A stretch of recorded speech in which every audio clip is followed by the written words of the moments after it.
Heart beat scan ఒక్క second లోనే world class 640 slide CT scan ఇప్పుడు మీ విస్టా ఇమేజింగ్ బంజారా హిల్స్ లో. మీరు టీఆర్ఎస్ పార్టీ ఫౌండర్ మెంబర్ గా ఉన్నారు. ఆ కాలంలో టీఆర్ఎస్ అనేది తెలంగాణ రాష్ట్ర సమితి అనే పేరు ఎందుకని తీసుకురావాల్సి వచ్చింది? అది ఆల్మోస్ట్ ఒక 2 దశాబ్దాల పాటుగా ఒక ఎమోషన్, ఒక సెంటిమెంట్. మీకు ఆలోచన ఎందుకు వచ్చింది? అంటే మన లక్ష్యం తెలంగాణ రాష్ట్రాన్ని సాధించడం అనేది లక్ష్యం.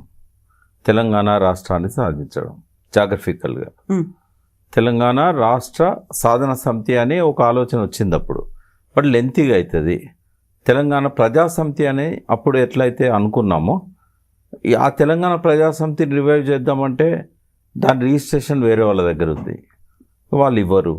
ఇదంతా ఎందుకు సమస్య అని చెప్పి ప్రజా పేరు దగ్గర రాష్ట్రాన్ని పెట్టేద్దాం, సాధనాన్ని పెట్టకపోయినా తెలంగాణ రాష్ట్రం కోసమే ఇది ఉన్నట్టుగా. రేపు తెలంగాణ రాష్ట్రం వచ్చినాక మళ్ళీ సాధన అనే పదం తీసేయాల్సి వస్తుంది. అందుకని అన్ని ఆలోచించి విత్ గ్రేట్ కాన్ఫిడెన్స్ తెలంగాణ రాష్ట్రాన్ని సాధిస్తాం. అయితే తెలంగాణ రాష్ట్ర సమితి అంటే అప్పుడు సాధన కోసం, ఇప్పుడు అభివృద్ధి కోసం.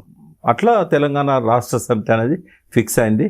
దీనిలో ప్రధానంగా ఇన్నయ్య గారు, గాదే ఇన్నయ్య, కేసీఆర్ గారు, మత్స్యనాచారి గారు, నేను, ఆనాడు బోయినపల్లి హనుమంతరావు గారు, నిమ్మ నరసింహారెడ్డి, మేమందరం ఉన్నప్పుడు అది డిసైడ్ చేయడం జరిగింది. కేకే మహేందర్ రెడ్డి కూడా, భరత్ కుమార్, వీళ్ళంతా స్టార్టింగ్లో మాతో పాటు అసోసియేట్ అయ్యారు. అట్లా ఆ పేరును కేసీఆర్ గారే డిసైడ్ చేశారు ఫైనల్గా. అది కానీ జెండా విషయంలో కానీ ఆ చర్చ చాలా రోజులు జరిగింది, ఒకరోజు కాదు. అన్నీ విన్న తర్వాతనే కేసీఆర్ గారు ఆయన మనసులో ఉన్న ఆ పేరునే స్థిరపరిచారు. ఓకే, ఆ టీఆర్ఎస్ కాస్త బీఆర్ఎస్ గా మారిపోయింది. ఇప్పుడు మీరు ఏదైతే రాష్ట్ర సాధన, ఆ తర్వాత రాష్ట్ర అభివృద్ధి అనుకున్నారో, 2 అయ్యాయి కాబట్టి దేశవ్యాప్తంగా మేము విస్తరిస్తాము అనుకుంటూ బీఆర్ఎస్ వైపు వెళ్ళారు. బీఆర్ఎస్ దాకా వెళ్ళిన తర్వాత మళ్ళీ టీఆర్ఎస్ అంటే తన ఉనికి కోల్పోయింది, తన అస్తిత్వాన్ని కోల్పోయింది అనేటువంటి భావన అలాంటిది ఏమైనా కనిపించిందా? అంటే కొంత ప్రజల లోపల కన్ఫ్యూజన్ వచ్చినా కూడా సింబల్స్ ఏముండేసరికి దానివల్ల పెద్దగా, ఒకవేళ ఓటమికి కారణాలు మీరు లిస్ట్ అవుట్ చేసినప్పుడు దానికి ఏ నంబర్ ఇస్తారని నేను అడిగితే చివరి నంబర్ ఇస్తా. 26 కారణాలు వచ్చాయి నేను కౌంట్ చేస్తే. అందులో ఇదైతే కౌంట్ చేయలేదు, 27వ కారణం అవుతుంది ఇది. ఓటమికి సంబంధించినంత గెలుపు ఓటములు బీఆర్ఎస్ అని పెట్టినంత మాత్రాన కాలేదు. 2 విషయాలలో ఏమైందంటే బీఆర్ఎస్ అని పెట్టడం వల్ల దృష్టి కొంచెం దేశవ్యాప్తంగా ఆయన స్టడీ కానీ, ఆయన ఆలోచనలు కానీ, ఆయన టైం ఇవ్వడం కానీ, అనేక సార్లు మహారాష్ట్రలో పర్యటించారు, చాలా మీటింగ్స్ పెట్టారు. ఆ మీటింగ్స్ కోసం ఇక్కడున్న ముఖ్య నాయకులను డైవర్ట్ చేశారు. ఇప్పుడు ఉదాహరణకు అలా ఈయన ఉండేవాడు, ఏది జీవన్ రెడ్డి ఎమ్మెల్యే ఆర్మూర్, ఈయన ఏమైనా అక్కడే ఉన్నాడు, పోయి కాన్స్టిట్యున్సీలో ఓడిపోవాల్సి వచ్చింది. ఇట్లా కేసీఆర్ గారు కూడా ఇక్కడ 3 నెలల ముందు ఇక్కడ ప్లానింగ్ చేయడానికి బదులు అక్కడ పోయి టైం అంతా స్పెండ్ చేశారు. వీటి వల్ల బీఆర్ఎస్ పెట్టడం వల్ల నష్టం జరిగింది కానీ వేరే రకంగా భారత రాష్ట్రం పెట్టడం వల్ల నష్టం జరిగిందని నేను అనుకోను. కేసీఆర్ గారికి ఒక స్థిరమైన ఆలోచన ఉంది. రాష్ట్రానికి ఏదైనా మేలు జరగాలంటే కేంద్రంలో అధికారంలో ఉండాలి. ఎందుకంటే డెవల్యూషన్ విషయంలో కానీ, ఇప్పుడు ఉత్తర భారతదేశం దక్షిణ భారతదేశం మీద డామినేట్ చేసే పద్ధతి, బీహార్ ఉత్తరప్రదేశ్లో గెలిచిన వాళ్ళే ఎప్పుడు రాజ్యం వెళ్తున్నారు, అంటే చక్రం తిప్పుతున్నారు అక్కడ. కాబట్టి మనం ఎందుకు కాకూడదు? సో భారత రాష్ట్ర సమితి పెట్టి మనము నేషనల్ లెవెల్ పాలిటిక్స్లో చక్రం తిప్పాలి. ఇప్పటిదాకా స్వతంత్రం వచ్చిన తర్వాత మౌలిక వసతుల కల్పనలో కానీ, ప్రజల కనీస అవసరాలు తీర్చడంలో కానీ అన్ని ప్రభుత్వాలు విఫలమైనవి. అయితే ఈజ్ అ డిఫరెంట్ పర్సన్. విజేతలు భిన్నమైన పనులు చేయరు, భిన్నంగా చేస్తారు అని చెప్పడానికి కేసీఆర్ ఒక ఉదాహరణ. ఏ పని చేసినా ఆయన ఒక డిఫరెన్స్ అనేది కనబడుతుంది అలా. సో ప్రజల పట్ల ఆ ప్రేమ ఏదైతే ఉన్నదో దేశవ్యాప్తంగా ఆయన దాన్ని ఎక్స్పాండ్ చేశాడు. తెలంగాణ కోసం ఎట్లా ఆలోచించాడో, దేశవ్యాప్తంగా రైతుల పరిస్థితి చాలా అధ్వానంగా ఉంది. రైతు వ్యతిరేక చట్టాలు తెస్తున్నారు, నీళ్లను ఉపయోగించుకోవట్లేదు, సముద్రంలో కలుస్తున్నాయి. ఇట్లాంటివన్నీ కూడా ఆలోచించి ఫైనల్గా ఏం చేశాడంటే ఆయన ఫారెస్ట్ కవర్ పెంచాలన్నా, ఇట్లాంటి హిమాలయాస్ కరిగిపోతున్నాయి, గ్లోబల్ వార్మింగ్ వస్తున్నది, సో దేశవ్యాప్తంగా ఉంటే బాగుంటుంది అనేది ఇప్పటికి కూడా తగ్గేదే లే. కేసీఆర్ గారు ఎట్టి పరిస్థితుల్లో కూడా దాన్ని మళ్ళీ టీఆర్ఎస్గా మార్చరు. బీఆర్ఎస్గానే ఉంటారు. మరి అక్కడ టీఆర్ఎస్గా మార్చరు అనుకున్నప్పుడు ఆ టీఆర్ఎస్ పేరు అనేది ఇప్పుడు ఫ్రీజ్ అయి ఉందా, ఫ్రీగా ఉందా? ఎవరైనా వాడుకోవచ్చు? ఎప్పుడు కూడా ఏంటంటే ఒక పార్టీ పాపులర్ అయిన తర్వాత రిజిస్టర్డ్ పార్టీగా, రికగ్నైజ్డ్ పార్టీగా ఆ పేరు వేరే వాళ్ళకి ఇవ్వరు. బట్ అక్కడ ఓపెన్ ఉంటుంది. కానీ దానికి ఏంది, డిస్క్రిప్షన్ తప్ప మ్యాండేటరీ గైడ్ లైన్స్ ఏం లేవు. డిస్క్రిప్షన్ ప్రకారం వాళ్ళు ఇవ్వాలనుకుంటే ఇవ్వచ్చు. బట్ ఇప్పటిదాకా ఆ సాంప్రదాయం లేదు. ఒక బాగా పాపులర్ అయ్యి రికగ్నైజ్ అయిన పార్టీని ఇంకోరికి ఇవ్వడం అనేది జరగలేదు. కాబట్టి ఇవ్వరని నేను అనుకుంటున్నాను. సో యూజువల్గా అక్కడ ఎన్నికల సంఘంకు ఉన్నటువంటి నిబంధనలు కావచ్చు, అక్కడ ఉన్నటువంటి ప్రోటోకాల్స్ అనేవి ఎలా ఉంటాయి? ఇప్పుడు బీఆర్ఎస్ గా మారి 3 ఏళ్ళు అవుతుంది. అదొక వ్యాక్యూమ్ ఉన్నది ఎలక్షన్ కమిషన్ యాక్ట్లో. ఆ వ్యాక్యూమ్ అనేది అట్లాగే ఉంది. వాళ్ళు డిస్క్రిప్షన్ మాత్రమే, అది ఒక సాంప్రదాయం మాత్రమే. ఒకసారి పేరు మార్చుకున్న తర్వాత అది ఓపెన్ అవుతుంది. బట్ ఓపెన్ అయినా ఇవ్వకూడదు అనేది ఒక సాంప్రదాయం. ఓకే, ఇప్పటిదాకా ఇవ్వలేదు. సో 3 ఏళ్ళు అయితే దాటింది. ఇప్పటికేమి 3 ఏళ్ళు 6 ఏళ్ళు ఏం లేదు. అయితే ఇప్పుడు కవిత అంటున్న మాట, టిఆర్ఎస్ పార్టీ అనేది చాలా ఫ్రీగానే ఉంది, అది మనం తెచ్చుకోవచ్చు, అదైనా రావచ్చు, సో పాత పేరే ఉంటుంది కాకుంటే సరికొత్త ఎజెండాతో. అంటే ఏబుల్ లీడర్ ఎవరైతే శక్తివంతులైన సృజనాత్మక శక్తి ఉన్న తన బలాన్ని తను నమ్ముకున్న ఏబుల్ లీడర్ ఎంగిల్ మెతుకులు తినరు. ఎందుకంటే తను స్వయంగా కష్టపడి నిర్మించాలనుకుంటారు. ఇంకోరు వదిలేసిన దాన్ని తినరు. కాబట్టి అది ఎవ్వరు ఆలోచించినా కూడా వాళ్ళ ఫెయిల్యూర్ అక్కడనే కనబడుతూ ఉంది. అంటే పువ్వు పుట్టక ముందే అదొక బలహీనతలాగా ప్రజల ముందుకు వస్తుంది.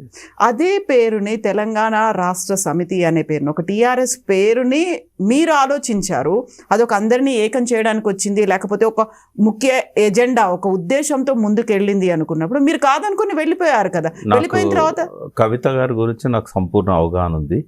ఆమె ఇటువంటి ఇష్టపడదు.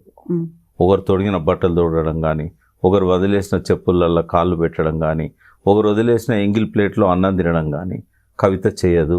కవిత ఏంటంటే ఆమె మైండ్లో ఎప్పుడు కూడా తన సుప్రీమసీ, తన ఆలోచన, ఆ పట్టుదల ఉన్న మనిషి ఆమె. మీడియాలో ఎట్లా వచ్చిందో నాకు తెలియదు, కానీ నాకు తెలిసినంతవరకు ఆమె ఇటువంటి పని చేయదు. ఇంకెవరైనా చేస్తారేమో కానీ చాతగాని వాళ్ళు. ఆమె ఏంటంటే చేయదలుచుకుంటే ఆమె కొత్తగా పార్టీ పెడుతుంది, తిరుగుతుంది, ఎదుగుతుంది. అంతేగాని ఇంకోరి వదిలేసిన జోళ్ళల్లో, ఖాళీ జోళ్ళల్లో ఆమె కాలు పెట్టే మనిషి కాదు, ఆ రకం కాదు ఆమె. సో స్వయంగా చిట్ చాట్లోనే కవిత ఈ మాటలు అన్నారు, అది ఫ్రీగా ఉంది, అది మనం వాడుకోవచ్చు, అండ్ ఎజెండాకి సంబంధించి కూడా మనం డెసిషన్ తీసుకోవచ్చు. సిద్ధాంతకర్తలు ఆచార్య ప్రొఫెసర్ జయశంకర్ది ఏదైతే ఉందో ఆ సిద్ధాంతాలకు అనుగుణంగానే ఇది నడుస్తుంది తప్ప బీహార్ నుంచి వచ్చినటువంటి వాళ్ళు ఎవరు స్ట్రాటజిస్టులు ఉన్నారు. జయశంకర్ గారి ఫోటో మీద కానీ పేరు మీద కానీ పేటెంట్ ఎవరికి లేదు. కాబట్టి ఆయన పేరు వాడుకోవచ్చు. మా జ్యోతిరావు పూలే పేరు వాడుకున్నట్టుగా ఎవరి పేరైనా వాడుకోవచ్చు. ఆయన కావాలనుకుంటే కేసీఆర్ గారి ఫోటో కూడా పెట్టుకోవచ్చు. ఎందుకంటే ఆయన ఒక టీఆర్ఎస్కి అధ్యక్షుడు కాదు, తెలంగాణ ప్రజలకు ఒక ఆరాధ్యుడు. కాకపోతే కేసీఆర్ ఫోటో పెట్టుకోవాలని గతంలో చాలా సార్లు ఆమె ఏదన్నా పెట్టుకోనియండి. నేను అనేది ఏంటంటే నిజంగానే తెలంగాణ ఇంట్రెస్ట్తో నా పార్టీ పెట్టుకోదలుచుకుంటే కొత్త రూపంలో రావాలి. డెఫినెట్గా ఒకసారి ఈ పార్టీని వదిలేసిన తర్వాత, ఈ పార్టీ ఇచ్చిన ఎమ్మెల్సీ పదవి వదిలేసాక షీఈ్ ఫ్రీ బర్డ్. కాబట్టి ఒక సరైన దారిలో ఎదగాలని కోరుకుంటాం. మళ్ళీ ఈ అవలక్షణాలను ఎందుకు? ఇవన్నీ అవలక్షణాలు నా దృష్టిలో. ఇది ఈ పాత పేరు సేమ్ పేరును మళ్ళీ తీసుకోవడము, ఇదేంటంటే ఆ జస్టిఫికేషన్ ఉండదు. మళ్ళీ అది విమర్శలకు తావిస్తుంది. ఈమెకు చేత కాదట సొంత కుంపటి పెట్టుకోవడానికి మళ్ళీ ఆ పేరే తీసుకోవాలని అంటారు జనాలు.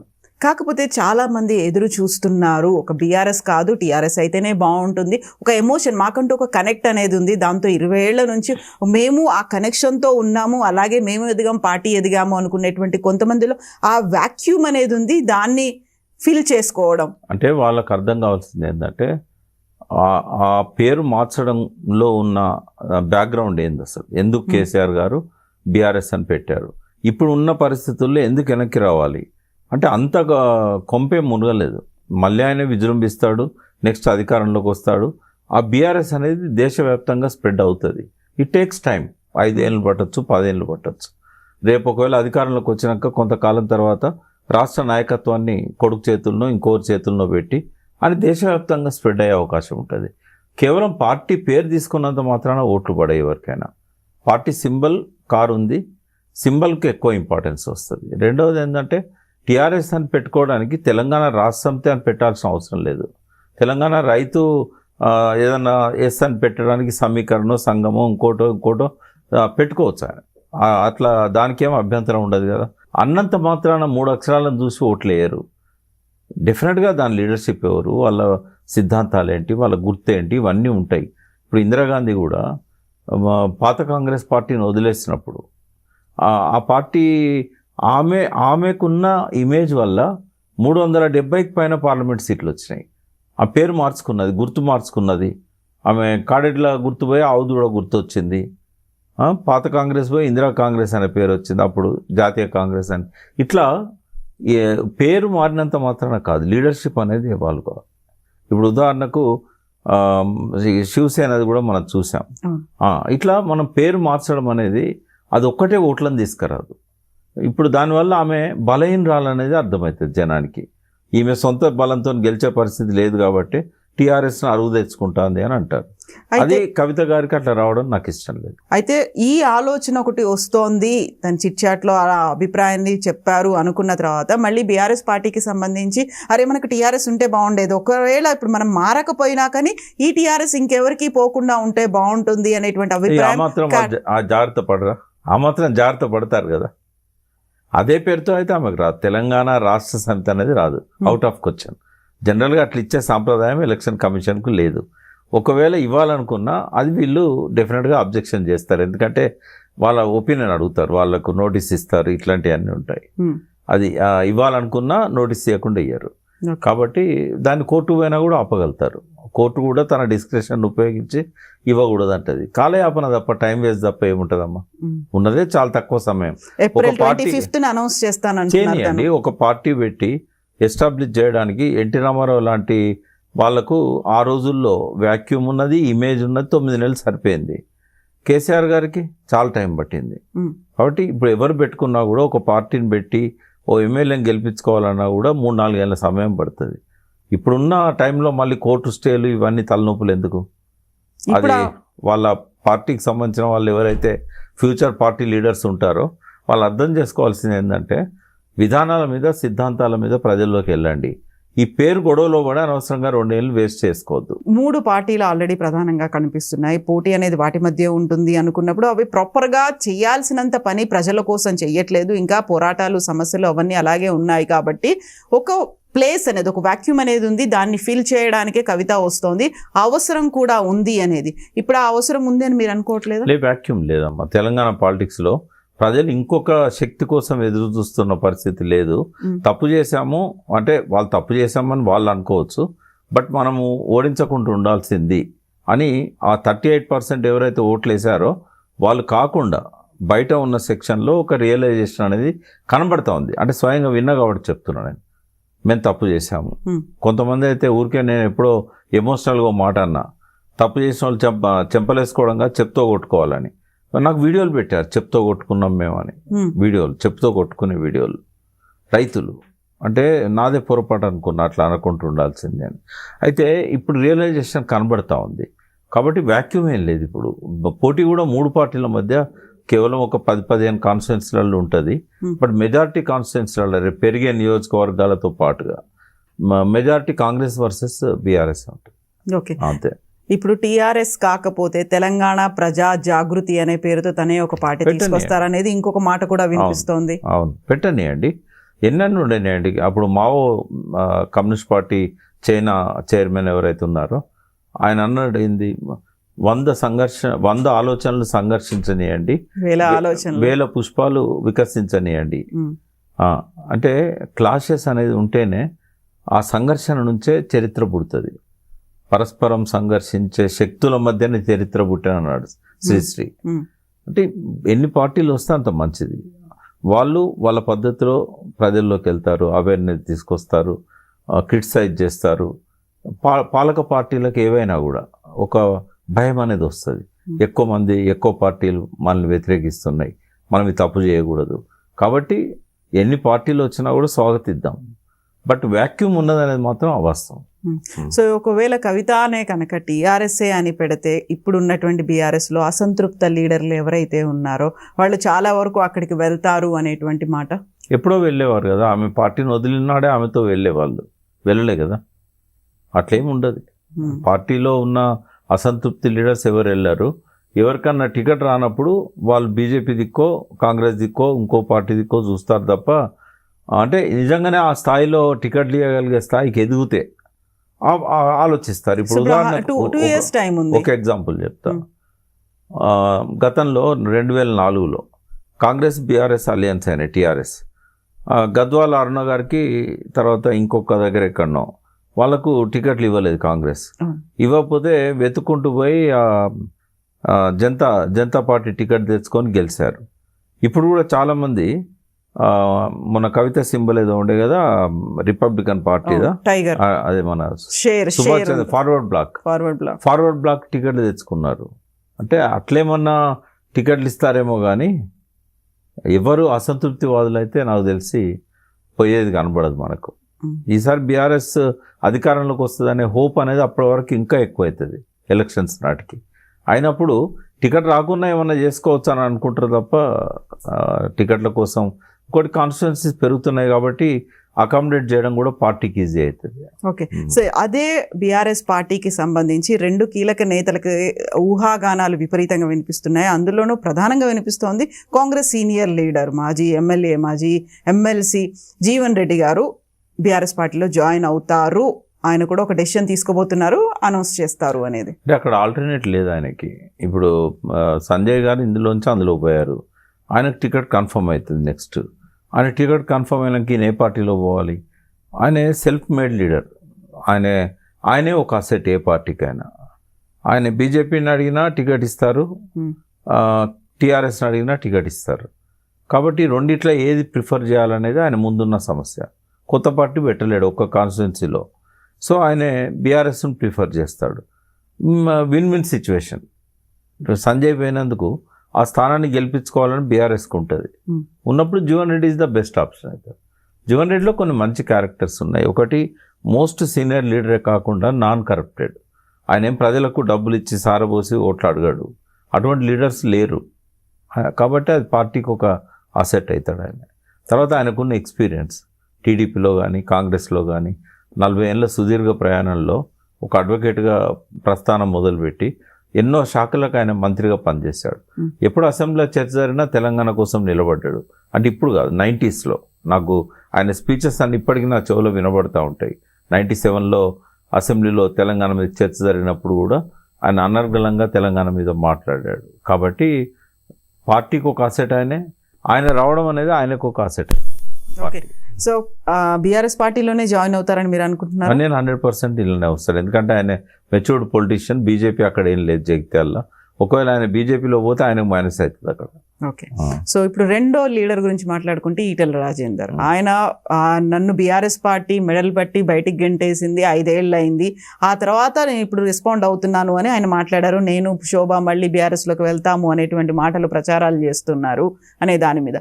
సో ఈటెల రాజేందర్ నేను వెళ్ళను అనే మాట చెప్తున్నారు, బట్ ఆయన పేరు ఎందుకని పదే పదే వినిపిస్తోంది? అంటే ఆయన అభిమానులు కోరుకుంటున్నారు అక్కడ ఉంటే గెలవడు అనవసరంగా. అంటే ఎమ్మెల్యే గెలుతాడు, బట్ ఆయన ఎక్స్పెక్ట్ చేసిన మంచి పొజిషన్లు ఏమి అందులో రావు. ఎందుకంటే బీజేపీ గవర్నమెంట్ వచ్చే పరిస్థితి లేదు. మళ్ళీ ఎంపీగానో గెలవాలి, లేకుంటే ఎమ్మెల్యే గెలవాలి. అయితే ఇవాళ ఉన్న సిచ్యువేషన్లో ఆయన కొంతకాలం మంత్రిగా ప్రజల మెప్పు పొందాడు. 7 సంవత్సరాలు, దాదాపుగా 7-7.5 సంవత్సరాలు. పర్టికులర్గా కోవిడ్ టైంలో కూడా ఆయనకు మంచి పేరు వచ్చింది. ఎంతోమందికి ఫోన్లు చేస్తే బెడ్లు ఇవ్వడం, ఆయన ప్రతి హాస్పిటల్ పోయి పేషెంట్లను విజిట్ చేశాడు. సో అట్లా ఆయనకు ఉన్న ఆ ఇమేజ్ వల్ల ప్రజలు ఏమనుకుంటున్నారంటే మీరు మళ్ళీ బ్యాక్ వెళ్ళాలి అనేది పెద్ద డిమాండ్ ఉంది. ఆ ఇంటర్నల్గా చెప్పేవాళ్ళు, క్లోజ్గా ఉన్న వాళ్ళు ఇంటర్నల్గా చెప్తున్నారు, బయట ఉన్న వాళ్ళు అయితే ఓపెన్గానే చెప్తున్నారు. సో ఈ ప్రజల డిమాండ్ అనేది ఇంపార్టెంట్. ప్రజలు ఆలోచిస్తున్న దానికి అనుగుణంగా పోగలిగితే 4 కాలాల పాటు మంచిగా ఉంటాడు. వ్యక్తిగత కోపాలు తాపాలు రాజకీయాలలో ఉండవు. ఎన్నికలకు ముందు నా చిరునామా ఏందని ప్రతి ఒక్క నాయకుడు చెక్ చేసుకోవాలి. ఇక్కడ ఉంటే నీకు ఉపయోగం లేదనుకున్నప్పుడు గదో పట్టుకోనో, కడుపులో తలబెట్టో, కాళ్ళు పట్టుకోనో తనకు అనుకున్న పార్టీలోకి ఎవరైనా పోవాల్సి వస్తుంది. ఎందుకంటే అది ఒకరోజు అవమానం కావచ్చు, మనకిష్టం లేని పని కావచ్చు, కానీ శాశ్వతంగా ఒక మంచి స్థానం దొరుకుతుంది. కాబట్టి ఆ రోజు జరిగిన ఈ ఆవేశాలు, అప్పటి కోపం కేసీఆర్ కింద ఉంటుందని నేను అనుకోను. ఈయనకు కూడా కేసీఆర్ మీద నన్ను ఇట్లా చేసిండే, అవమానపరిచిండే అనే కోపం శాశ్వతంగా ఉంటుందని నేను అనుకోను. రాజకీయాలలో ఇద్దరు మెచ్యూర్డ్ పీపుల్, కేసీఆర్ అయినా రాజేందర్ అయినా. కాబట్టి ఈ కోపాలు తాపాలు వాటిని ఇంకా కంటిన్యూ చేస్తారని నేను అనుకోను. డెఫినెట్గా వచ్చే అవకాశం అయితే ఉంది. కాకపోతే ఎప్పుడు అనౌన్స్ చేస్తారనేది వీ హ్యావ్ టు వెయిట్. ఇప్పుడు ఆయన అంత సీరియస్గా వాయిస్ చెప్పారు, వెళ్ళను, అంగీలు మార్చినంత ఈజీ కాదు రాజకీయ పార్టీ మార్చడం అంటే, అలాంటి పని నేను అస్సలే చేయను, ఒకసారి మారడమే తప్పు, అలాంటిది మళ్ళీ ఇంకోసారి ఆ తప్పు చేయను అని అన్న తర్వాత కూడా మళ్ళీ వెళ్తారు అనే స్కోప్ కనిపిస్తుందా? ఆయన క్విట్ చేసినప్పుడు అది అంటే నేనేమంటున్నా అంటే ఆనాడున్న ప్రత్యేక పరిస్థితులలో ఆయన అందులోంచి బయటకు వచ్చాడు కదా, ప్రజల అవసరాల కోసం, ప్రజల ఆలోచనల కోసం తన అభిప్రాయాలను కూడా మార్చుకొని తలవంచాల్సి వస్తుంది ప్రజల నిర్ణయానికి. రాజకీయ నాయకుడికి ప్రజలే గిట్టరాయి, తనన్నా ప్రజలను లీడ్ చేయాలి తన ఆలోచనలకు అనుగుణంగా. ఆ సాధ్యం కానప్పుడు ప్రజల ముందు తలవంచాలి. కాబట్టి ప్రజలు కావాలనుకుంటున్నప్పుడు ఆయన రావాల్సి వస్తుంది, ఆయనకు తప్పదు. ఓకే, నేనైతే అందులో ఇంతకంటే పెద్ద స్థానం ఆయనకు వస్తుందని నేను ఆశించట్లేదు. బీజేపీలో కనీసం స్టేట్ ప్రెసిడెంట్ కూడా ఇవ్వలేకపోయారు. ఇక బీసీ ముఖ్యమంత్రి ఏం చేస్తారు వాళ్ళు? ఇంకా టైం ఉంది కదా, ఎలక్షన్స్కి ఇంకో 2 ఏళ్ల కాలం ఉంది అంటే వాళ్ళ కాబట్టి ఆలోచన సరళి ఫస్ట్ ఏంటంటే ఏ పదవి ఇవ్వాలన్నా ఆర్ఎస్ఎస్ బ్యాక్గ్రౌండ్ ఫస్ట్ ఉండాలి. ఈయనేమో కట్టర్ ఆర్ఎస్ఎస్ వ్యతిరేకంగా పెరిగినోడు, అంటే వ్యతిరేక అని చెప్పకపోయినా లెఫ్ట్ చింత తెచ్చిన 2 డిఫరెంట్ డైరెక్షన్స్ నుంచి వచ్చిన చింత తెచ్చిన పులుపు చావదు అన్నట్టుగా ఈ లెఫ్ట్లో ఉన్న వాళ్ళకు నువ్వు ఏం చేయి, పైకి జై శ్రీరామ్ అన్నా కూడా లోపల ఉండేది ఉంటుంది. కాబట్టి వాళ్ళు హార్డ్ కోర్ వాళ్ళకే పదవులు ఇస్తారు. ఆర్ఎస్ఎస్ వెనకాల టచ్ ఉందా లేదా అనేది చాలా కీలకం. బట్ అదేమన్నా మిరాకిల్ జరిగితే చెప్పలేము రాజేందర్ విషయంలో. నాకు తెలిసినంత వరకు ఆడ కూడా ఇంకోటి బీసీ నాయకునికి వెళ్ళాలన్నప్పుడు రాజేందర్ కంటే కూడా బండి సంజయ్ వాళ్ళకు యాక్సెప్టబుల్ క్యాండిడేట్ అవుతాడు. ముఖ్యమంత్రి క్యాండిడేట్ అయినా పార్టీ అధ్యక్షుడిగా రుజువు చేసుకున్నాడు, కేంద్ర మంత్రిగా ఉన్నాడు, ఆర్ఎస్ఎస్ కార్యకర్త చిన్నప్పటి నుంచి. కాబట్టి వీళ్ళిద్దరి మధ్య కాంపిటీషన్లో ఎవరు వస్తారంటే సంజయ్కి ఇస్తారు. ఇంకా బ్రహ్మల్లో రాజేందర్ ఉండాల్సిన అవసరం లేదు. కాబట్టి this is the best time and decision. Okay, ఏ పార్టీతో పాటుగా ఎక్కడి నుంచి పోటీ చేస్తారు, ఏ పదవి కోసం పోటీ చేస్తారు అనేది, అటు హుజురాబాదా మల్కాజ్గిరియా, ఎమ్మెల్యేనా ఎంపీనా అనేది? హుజురాబాద్ నుంచే ఎమ్మెల్యే చేస్తాడు నేనైతే అనుకుంటున్నా. ఇది అనుకోకుండా ఆయన కలిసి వచ్చిన అవకాశం ఎంపీ అనేది. బట్ ఎంపీగా ఉండి ఆయన ఏదో సాధించాలనే ఆలోచనలో లేడు. ఆయన వాళ్ళ కాన్స్టిట్యున్సీ ప్రజలకు మేలు చేయాలనుకుంటాడు, ఇక్కడ రాష్ట్ర రాజకీయాల్లో కీలకంగా ఉండాలనుకుంటాడు. ఆ పార్టీలో ఉన్న బీఆర్ఎస్లోకి వచ్చినా ఆయన ఎమ్మెల్యేగానే ఉంటాడు. సో ఇప్పుడు మనం కొత్త పార్టీ గురించి మాట్లాడుకున్నట్టుగా సరికొత్త వేదికలు కూడా తెలంగాణ నుంచి రాబోతున్నట్టున్నాయి. అందులోనూ కూడా తెలంగాణ అస్తిత్వ వేదిక, ఇప్పుడు మళ్ళీ సపరేట్గా అస్తిత్వ వేదిక అని ఇప్పుడు ఒకటి మళ్ళీ తీసుకురావాల్సినటువంటి అవసరం, అలాంటి పరిస్థితులు ఉన్నాయా? ఇప్పుడే కాదు, 2014లో కూడా ఉండే. కానీ కేసీఆర్ గారి మీద ఉన్న అపారమైన గౌరవంతో ఆయనే ముఖ్యమంత్రి అయ్యే అవకాశాలు ఉన్నాయి. కాబట్టి ముఖ్యమంత్రి అయిన తర్వాత కూడా ఇంకా ఆయనే ప్రణాళికలో రాసిన అనేక అంశాలు ఖచ్చితంగా ఆ గ్యాప్ అనేది రాకుండా అస్తిత్వాన్ని కాపాడితే అనే నమ్మకంతో మాలాంటి వాళ్ళం అందరం కూడా సైలెంట్గా ఫాలో అయినాం. బట్ అస్తిత్వానికి అప్పుడు కూడా ప్రమాదం ఏర్పడ్డది, ఇప్పుడైతే చాలా ఎక్కువగా ప్రమాదం ఏర్పడ్డది. అయితే ఆ అస్తిత్వం అనే దానిలో చాలా అంశాలు ఉంటాయి. అంటే అప్పుడు ప్రమాదం ఏం ఏర్పడలేదు, ఆయన ఫుల్ఫిల్ చేయలేకపోయాడు. నేను ఒకటి అడుగుతాను, తెలంగాణ స్కూళ్ళల్లో చెప్పే సిలబస్ ఏదైతే ఉన్నదో ఆ తెలంగాణ అస్తిత్వానికి ప్రతీకగా ఉండాలి. తెలంగాణ అస్తిత్వంలో మన ఆహారపు అలవాట్లు ఉన్నాయి, మన కళలు, సాంప్రదాయాలు, ఇట్లాంటివన్నీ ఉన్నాయి. మన అంటే సాంస్కృతిక అస్తిత్వం, తర్వాత పురాతత్వ అస్తిత్వం, ఇట్లాంటి అంశాలల్లో కేసీఆర్ గారు దృష్టి పెట్టలేదు. అంటే ఆయన ముందు టాప్ మోస్ట్ అంశాలుగా ఏమున్నాయంటే ఆయన ముందు ఆత్మహత్యలు ఆపాలి, 24 గంటల కరెంట్ ఇవ్వాలి, నదుల నీళ్లు మనం వాడుకోవాలి, మన నిధులు ఎట్లాగో మనకు వస్తున్నాయి, నియామకాల విషయంలో కూడా మనం చాలా చేయాల్సి ఉన్నది అని చాలా వరకు ఆయన ఒక్కొక్క అంశాన్ని స్పృశించుకుంటూ వెళ్ళిపోయాడు. కానీ ఇంకా కొన్ని అంశాలు మిగిలిపోయినాయి. అది నిరాదరణకు గురైనాయని చెప్పొచ్చు, నిర్లక్ష్యం అని నేను అనలేను. బట్ ఇప్పుడు వాటిని వెలికి తీసి ఆ అస్తిత్వానికి జవసత్వాలు ఇవ్వాలి. మన రూట్స్, మన జాగ్రఫీ, అన్ని రకాల అంశాలు ఉంటాయి, చరిత్ర, సంస్కృతి, ఎవ్రీథింగ్. కాబట్టి ఇది ఒక బ్రాడ్ పర్స్పెక్టివ్తోనే ఏర్పాటు చేసిన ఆర్గనైజేషన్.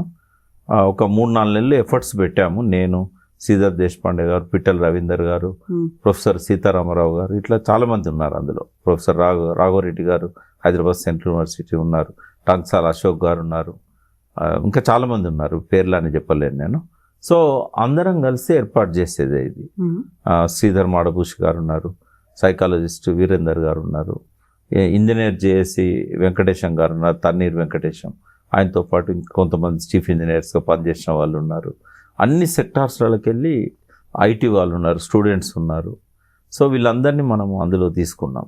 ఓకే. సో అందులో ప్రొఫెసర్ కనకదుర్గ, రాజ్యలక్ష్మి ఇట్లాంటి అకాడమిషియన్సే కాకుండా హెడ్ ఆఫ్ ది డిపార్ట్మెంట్గా ప్రిన్సిపల్స్గా పనిచేసిన వాళ్ళు, తర్వాత జర్నలిస్ట్ మన శంకర్, బుచ్చన్న, ఇట్లా వీళ్ళందరూ కూడా అందులో భాగస్తులు.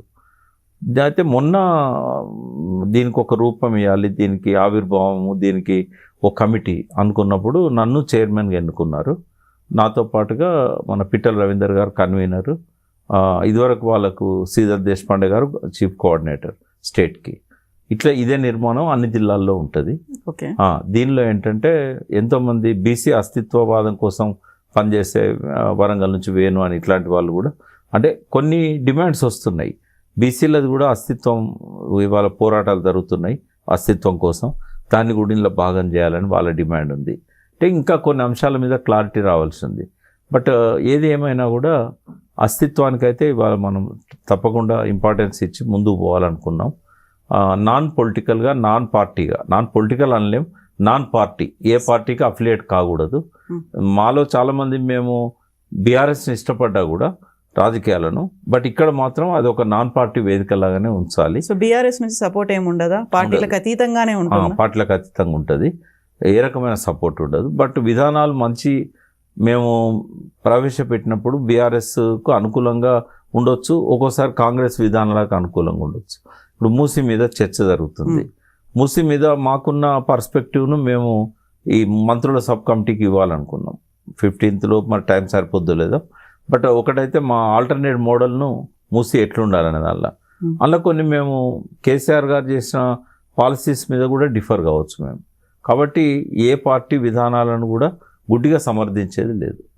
ఒకవేళ ప్రతిపక్ష పార్టీ చెప్పేటి కొన్ని బాగున్నాయి అనుకోండి, మేము చెప్పేది కూడా సిమిలర్ టోన్లో ఉండొచ్చు, దాన్ని ఏం చేయలేం మనం. బట్ ఏ పార్టీకి కూడా ఇది కొమ్ము గాయకూడదు, ఇండిపెండెంట్గా ఉండాలి. తర్వాత బ్లైండ్గా క్రిటిసైజ్ కూడా చేయకూడదు అనుకున్నాం. దాని బ్యాలెన్స్ మెయింటైన్ చేయాలి.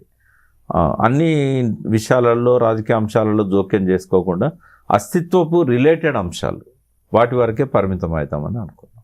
అది బహుశా 19th రోజు ఒక మీటింగ్ పెట్టి 19th రోజు ఒక మీటింగ్ పెట్టి ఆవిర్భావ సభ చేయాలనుకున్నాం. ఈ లోపు ఒక ప్రెస్ మీట్ పెట్టి ఈ అంశాలు ఏంటి అనేది చెప్తాం.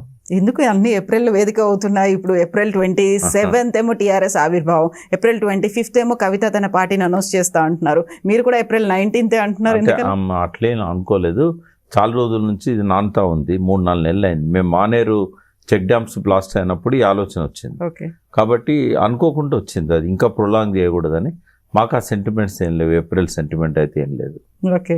ఫస్ట్ మీ ఐ డ్రీమ్ ద్వారానే నేను ఈ వేదిక ఏర్పాటును, ఈ వేదికకు కమిటీ ఏర్పడ్డ విషయాన్ని మీ ద్వారానే మా సభ్యులకు కూడా తెలియజేస్తున్నాం. ఎందుకంటే చాలామంది రాని వాళ్ళకు ఇంకా మేము షేర్ చేయలేదు, బట్ ఫస్ట్ టైం మీ ముందు చేస్తాం. ఓకే.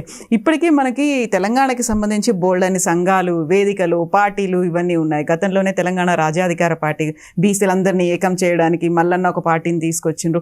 ఇన్ని పార్టీలు ఉన్నప్పుడు మీరు ఏం చేస్తారు? అందరూ పొలిటికల్గా అతీతంగా ఉంటుంది, పొలిటికల్ సంఘాలు ఒక బ్యాకప్ అనేది లేకుండా అంతటి మేమే చేస్తాము, వాళ్ళని ఇంక్లూడ్ చేసుకుంటాము అని చెప్పినప్పుడు సర్వైవల్ అనేది ఎలా ఉంటుంది? ఒక స్ట్రగుల్స్ అనేవి బోల్డ్ ఉంటాయి కదా.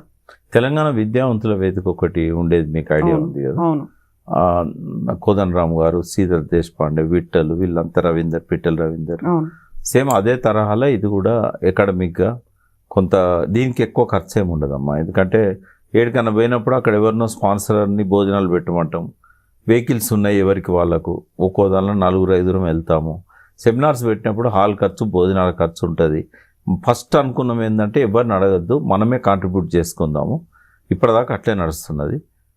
ఒకవేళ పెద్ద అమౌంట్ అవసరం పడ్డప్పుడు మనకు లైక్ మైండెడ్ వాళ్ళు ఎవరైతే ఉంటారో వాళ్ళ నుంచి విరాళాలు తీసుకుందాం.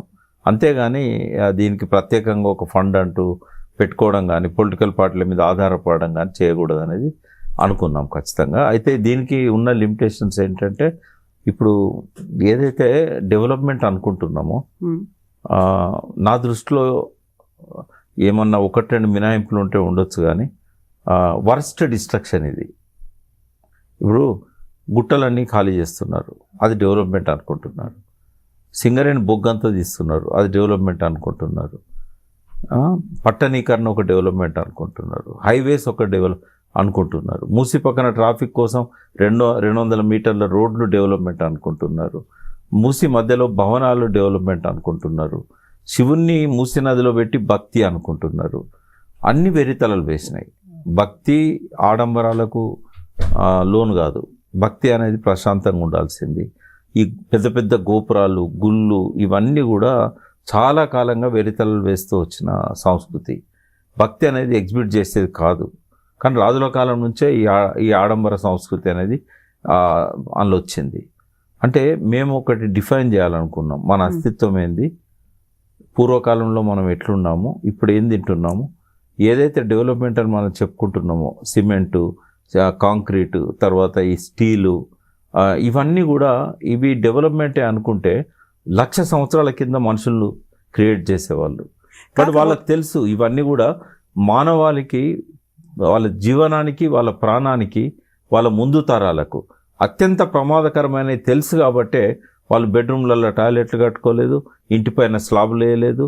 ఇదంతా ఏదైతే జరిగిందో విశృంఖల అభివృద్ధిది. కాకపోతే ఇవన్నీ జరగకపోతే మనం ముందుకు వెళ్ళినట్టు కాదు. మనకు విస్తరిస్తున్నటువంటి నగరానికి తగ్గట్టుగా అన్నీ అమర్చుకోవాల్సినటువంటి అవసరాలు అనేవి ఉన్నాయి. మౌలిక సదుపాయాలు కావాలి. సింధు నాగరికత కాలంలోనే నగరాలు, అప్పటి నుంచి వచ్చినటువంటి టెక్నాలజీ కావచ్చు, డెవలప్మెంట్స్ కావచ్చు, మనం ఎంత ముందుకెళ్తున్నాం, ఇవన్నిటికీ తగ్గట్టుగా కదా కార్ అనేది మన వేగాన్ని పెంచుతుంది. కానీ కార్ ఎంత డిస్ట్రక్షన్, అది లేకుండా అయితే వెళ్ళలేం కదా. వెళ్ళలేని రోజులు 1,00,000 సంవత్సరాలు ఉన్నాయి.